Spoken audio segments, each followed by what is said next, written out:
Agora é o momento. Os 7 jurados, que são 5 mulheres e 2 homens, vão se reunir na sala secreta. Não sabemos exatamente quanto tempo isso vai demorar, mas estarão lá o promotor, os acusadores, estarão lá os advogados de defesa e esse juiz que você viu aí, o Dr. Leandro Bittencourt Cano. Não sabemos se Misael, como principalmente réu, mas também como advogado de defesa, se será permitido a ele participar deste momento. Mas aí o questionário será feito. Eles terão que responder sim ou não. São 7 pessoas do povo que vão decidir. Doutor Mário, nós temos aqui um problema muito sério, muito sério. Vamos resolver. Durante as palavras lá do advogado de defesa, o doutor Ivon, ele fez uma crítica ao discurso contra a impunidade, dizendo, com todas as letras, que diante de tudo que acontece no Brasil e a sensação geral de impunidade que o nosso povo tem, que todos nós temos, de que pessoas cometem crimes e não são punidas por isso, diante dessa sensação, isto pode contaminar a decisão dos jurados. Eu percebi, pelo que foi dito, pelas análises que nós estamos fazendo, pelo que nós estamos ouvindo na transparente transmissão desse julgamento, que nem acusação e nem defesa foram capazes de, com todas as letras e com 100% de convicção, comprovar que ele é inocente ou que ele é culpado. E agora, doutor Mário, quem é que pode, por exemplo, entre os jurados, pedir anulação desse júri? Isso é possível? Acontece? Não, o jurado não. O juiz pergunta, antes daquela leitura que nós estamos vendo agora, dos quesitos, ele tem que perguntar para os jurados: senhores jurados, os senhores estão em condições de julgar o réu, sim ou não? Se algum jurado levantar a mão e falar não, então ele pergunta ao jurado: o que o senhor quer de esclarecimento? E o jurado vai dizer o que ele não entendeu ou o que ele está em dúvida. Não, ali agora, naquele momento que já passou. Né? Mas, normalmente, na sala secreta, o juiz apresenta-se ao jurado e fala: bom, senhores jurados, vamos votar os quesitos. Antes de começar a votar, eu indago mais uma vez os senhores jurados: os senhores têm alguma dúvida para esclarecer agora? Agora é o momento. E o jurado fala: olha, eu não entendi. E o juiz tem que fazer o seguinte: o senhor escreva e eu vou traduzir, para o jurado não demonstrar qual é a tendência dele, para um lado ou para o outro. Entendi. E o juiz pode, então, ler um laudo, pode pedir para a parte, o advogado ou para o promotor, para esclarecer aquele ponto controverso, se ele, com direito a outra parte também responder, uma coisa muito rápida. Sim. E o juiz vai perguntar: o senhor agora está satisfeito? Tem condições? Tenho.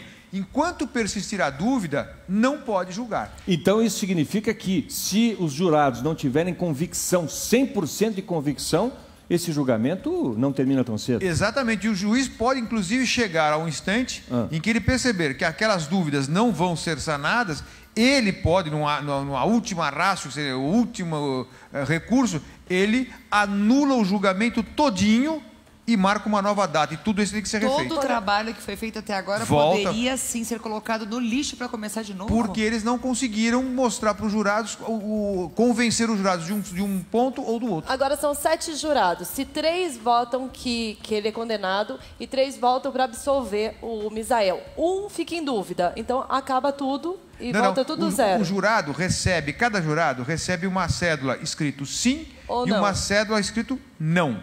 Não pode deixar os outros jurados ver qual é a cédula que ele vai depositar na urna quando o juiz faz a pergunta. Mas se um jurado ele não tem a resposta, ele ainda continua em dúvida e ele não está convencido. Ele não pode deixar de votar. Vamos supor, chega no jurado, ele não põe a cédula, o juiz vai falar: senhor jurado, o senhor tem que votar. Ele não pode votar em branco? Não existe isso. Não. Se ele falar: doutor, eu não sei o que eu voto, anulou o julgamento aí.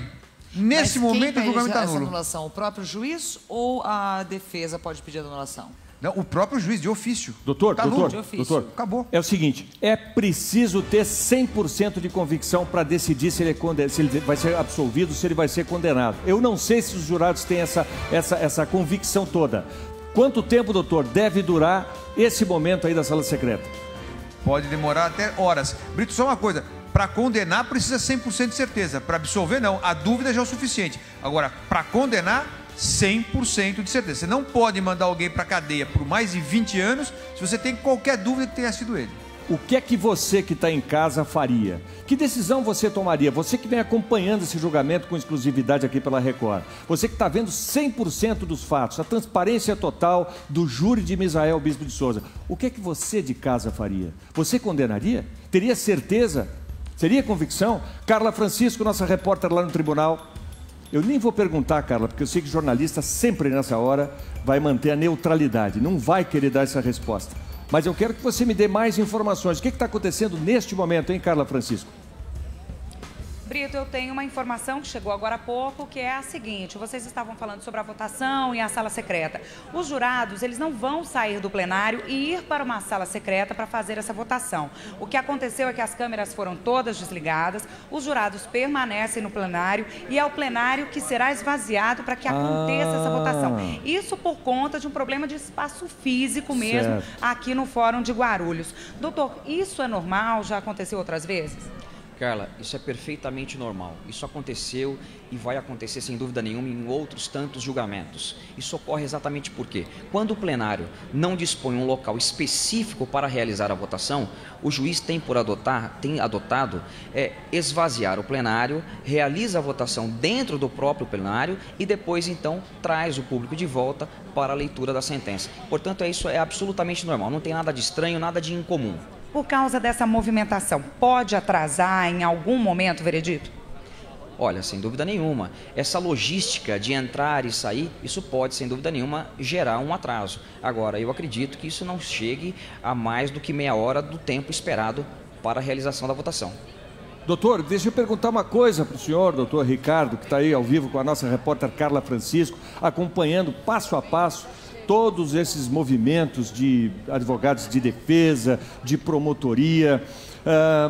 Pela sua experiência, o que é que o senhor acha que vai acontecer? É possível, e acontece normalmente num tribunal, dos próprios jurados, sem convicção do que decidir, pedirem que esse julgamento seja anulado? É possível que isso aconteça ou não?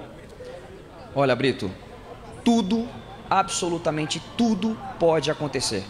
Isso vai depender, sem dúvida nenhuma, do quanto os jurados estão convencidos. O senhor ficou em dúvida. O senhor ficou em dúvida. Seja para condenar. O senhor ficou em dúvida. Olha, sobretudo em função de não ter tido acesso aos autos do processo.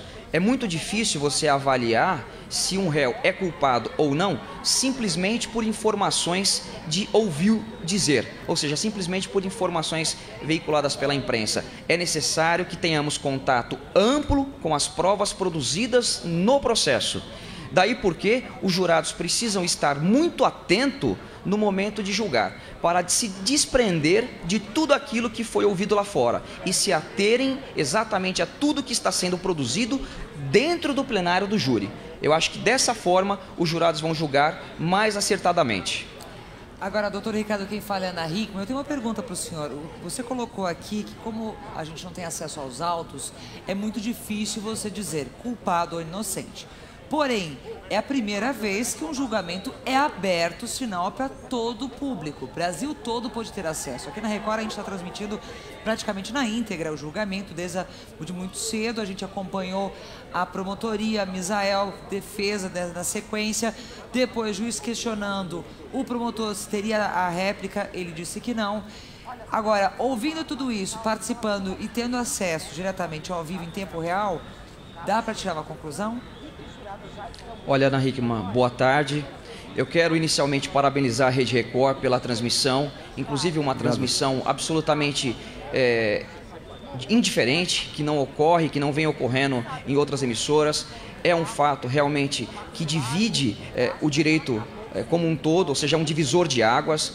Agora, especificamente com relação à sua pergunta, mesmo tendo acesso às informações que estão sendo veiculadas em tempo real, é sabido que existe muito mais conteúdo no processo. O que foi apresentado é apenas uma pequena parte. Falo isso porque nós não tivemos acesso, eu digo, de compulsar os autos, de compulsar as perícias que foram feitas, para que eu pessoalmente pudesse externar um sentimento de acusação, de estar o réu sendo culpado, de ser ele culpado ou inocente. Certo. Doutor, eu percebo claramente que o senhor não ficou convicto, né? Nem para um lado, nem para o outro. Eu também não fiquei, confesso. Agora, claro, nós não somos jurados aqui, mas a gente está tentando se projetar na dúvida dos jurados, né, e eu tenho dúvida, eu gostaria de saber do doutor Mário, o que ele acha, se o Misael vai ser absolvido ou não. Porque... Eu acompanhei o julgamento desde o início, inclusive fazendo comentários, e me coloquei na posição de jurados. Então, a informação que os jurados tiveram, tanto da acusação quanto da defesa, eu tive também. E eu, sem dúvida nenhuma, absolveria o Misael. Não convenceu que foi ele o autor do crime. O senhor absolveria o Misael? Por mim, estava absolvido. Mas peraí, doutor, peraí, vamos organizar esse negócio aqui. O senhor é um criminalista, o senhor é um advogado, o senhor é um homem experiente de muitos tribunais, de muitos julgamentos. Mais de 600 júris. Mais de 600 júris. O senhor está me dizendo que, diante de tudo que foi dito, que o senhor teve acesso, todos nós, o Brasil inteiro viu esse julgamento, o primeiro julgamento transmitido ao vivo, 100%. O senhor está me dizendo que aquela história dos indícios, a alga que foi encontrada no sapato, que depois os 19 telefonemas que foram dados entre Misael e Evandro, o celular, as antenas que mostram que ele estava perto da represa. O senhor está me dizendo, doutor, o senhor está me dizendo que o senhor, ainda assim, o senhor absolveria o Misael? A prova, não indício, a prova que mataria este processo seria a questão da alga, ao meu modo de ver, no pé, no sapato do Misael. A promotoria bateu nisso, ele estava lá, este sapato o coloca na cena do crime, mas este sapato o coloca empurrando o carro de Mersa Nakashima para dentro do lago. Vem o perito e fala, esta alga que está no sapato dele não é a alga que dá nesse lago. Não, mas ele não disse que não é a alga da Mas também não confirmou. Ele disse que pode ser de outro lugar. Pode... Acabou. Mas o Misael... A condenação exige resposta irresponsável. Peraí, doutor. Mas o Misael teria que provar para mim que ele é um cara que visita represas. Não, quem tem que provar é a acusação. Isso é universal. O ônus da prova cabe a quem acusa. Quem começou a acusar tem que provar. O réu... Ele aguarda, se apresentar doutor, um álibi, ele tem que provar, mas senão é acusação. 4 horas no dentro de um carro, no estacionamento de um hospital, com uma prostituta, e a defesa não apresentou esta pessoa? Achar uma prostituta de rua para ir depor não é uma coisa muito fácil, não. Doutor, o que ela tem a esconder? Brito, eu e não as ligações telefônicas, eu não doutor? me convenci. As antenas prova, que captaram. Se a acusação, se a defesa não conseguiu provar que o Misael é inocente, a acusação não provou que ele é culpado. E agora? Numa decisão dessa, indúbio pro réu, absolve. Atenção. Eu absolveria. O doutor não Mário, estou convencido não disso. porque ele é inocente, mas sim porque existe dúvida que ele é culpado. Seria até melhor o critério americano. Culpado, não culpado. Diferente do nosso, culpado ou inocente. Para mim, ele seria não culpado, ou seja, você não tem provas de que ele praticou esse crime. O Conselho de Sentença está reunido nesse momento, no mesmo plenário aí, cortaram o sinal, agora, você está vendo aí a imagem que vem lá do tribunal, ou seja, imagem nenhuma, só esse sinal Fórum de Guarulhos. Nós estamos atentos, porque daqui a pouco vem o juiz e ele vai apresentar qual foi a decisão dos jurados. Mas como vocês perceberam, há controvérsias, não há 100% de convicção sobre o destino que será dado, se ele vai ser absolvido, se ele vai ser condenado. O doutor Mário, corajosamente aqui, está dizendo que absolveria o Misael. Absolver o Misael significa deixar uma pessoa livre na sociedade, que já vem presa há 1 ano, em contato com a sociedade toda. Será que o doutor Mário realmente tem convicção? Ele está dizendo que absolveria. Será que o doutor Ricardo Martins, depois de tudo que foi dito aqui, ele já tomou uma posição? Porque ele estava em dúvida. E você de casa, o que é que faria se fosse um dos jurados? Primeiro tribunal transmitido ao vivo. Nós temos que aproveitar para debater.